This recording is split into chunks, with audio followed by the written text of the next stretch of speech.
For day 4 of the cruise, we arrive at our second port of call in Wallemunde, Germany. We take in the sights quickly of the scenery around the port, but also get ready for our 12.5-hour Berlin by train, Berlin's top 10 with lunch shore excursion to visit the capital of Germany, which is also its largest city by area and population. Wallemunde is a port city and will be a 3-hour train ride to get into Berlin. It's also a 3-hour train ride to get back to the cruise ship. So if math still means anything, we will only be spending 6.5 hours in Berlin, while 6 hours of the excursion will be on a train that has no air conditioning. Luckily, even though it was July, the weather was cool and all we had to do was put down the windows and enjoy the scenery as we choo-chooed. A light early snack was also given out, along with many water bottles and butterscotch candies. I should note that all the excursions going into Berlin will be using the same train, and you'll just be separated into different train cars by your assigned group numbers. Once we arrived at the Berlin train station, our tour guide found us on the train and led us out of the train station and into our air-conditioned tour bus. And off into the city we were. As we ventured into the city, we saw some familiar stores, and some interesting stores as well. Our first stop was a photo opportunity outside the Charlottenburg Palace, which is the oldest surviving Prussian palace. Keep in mind that each group may have a different order for the top 10 stops they see to keep crowd control. Then, back on the bus we went to see more sights. We saw some places that we recognized from the States, like KPMG, Dunkin' Donuts, H&M, and even T-Mobile. By the way, we have T-Mobile and their service in Europe was great. We then drove by our second site, the Emperor William Memorial Church, also known as the Hollow Tooth. And this is the downside of being in the tour bus. Sometimes you get good views and shots, but sometimes you also get crappy views and shots like these, since it's not a stop where you can get off the bus. Here are a few more of those crappy shots. Next, we drove past our third stop, the Reichstag, which is Germany's parliament building and is well known for having the world's largest glass dome designed by the famous architect Sir Norman Foster.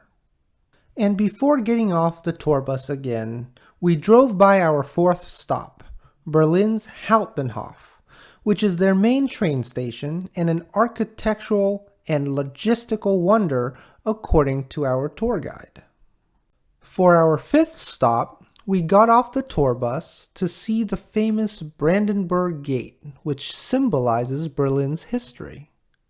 As we walk through the gates, which have stone guards at each pillar, we can see the French embassy, the Hungary embassy, and even the Russian embassy. There's also a famous hotel nearby named Hotel Adlon. And from where we stood, we could also see a glimpse of the Berlin Victory Column. Then, walking a few blocks out, we reached the Holocaust Memorial, our sixth stop, that opened up in 2005 to commemorate the Jews who perished in Europe during the Second World War, which also happens to be only a few blocks away from Hitler's bunker.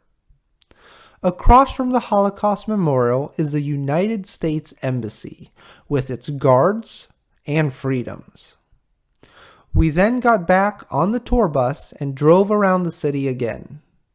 We passed our seventh stop, the Potsdamer Platz, which was formerly a no man's land between east and west, where the first gap in the Berlin Wall was made in 1989.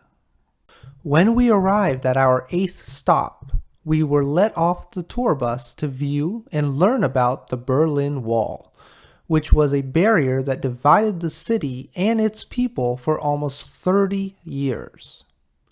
It's one thing to read about it in textbooks and learn about it in history class, but it's just different when you're actually there. This was definitely my dad's favorite part of the tour, and he felt really fortunate that we stayed at this location for a good half hour.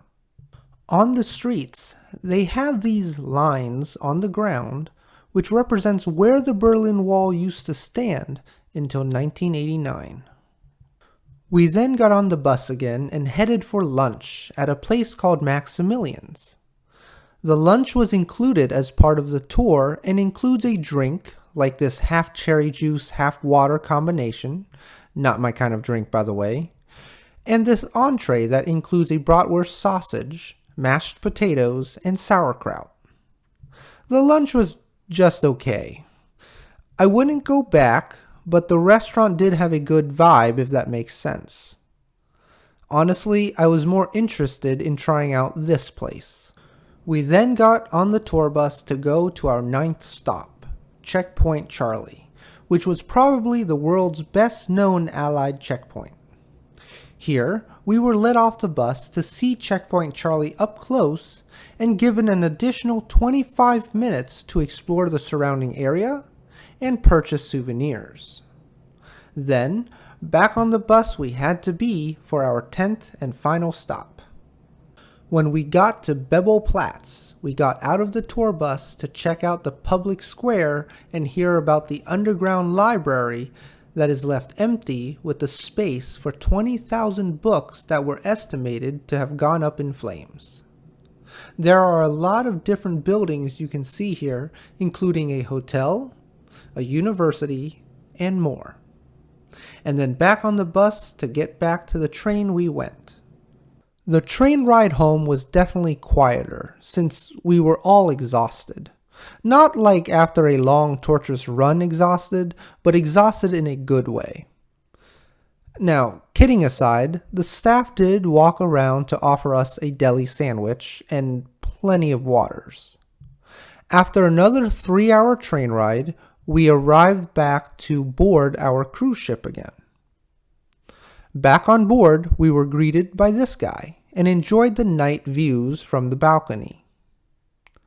It's weird, even though the shore excursion was 12.5 hours long, 6.5 of which was in Berlin, it didn't seem like we had a lot of time to explore Berlin since we were always going from stop to stop.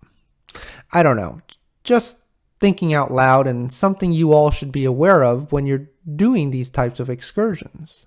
For example, the 25 minutes to explore at Checkpoint Charlie, find a souvenir store, and actually make a purchase seemed way too short to make good purchase decisions. Well, when we got back to the ship, it was too late for a proper dinner, so we just had some food at the buffet, which stayed open late to accommodate the folks on the Berlin trip. From Vaalemunde, we would spend another full day at sea before reaching our next port of call in Tallinn, Estonia. The day at sea always starts with a nice brunch, followed by another towel animal, and of course dinner. The apps were great. This was a beef pastry. This was a rabbit pastry, which I had 3 of since they were amazing and certainly the highlight of the dinner. Shrimp cocktail was normal, and only the mussels were good on this plate. And this was dessert. I will now leave you with some beautiful views from our ocean suite balcony and hopefully see you all when we arrive in Tallinn, Estonia.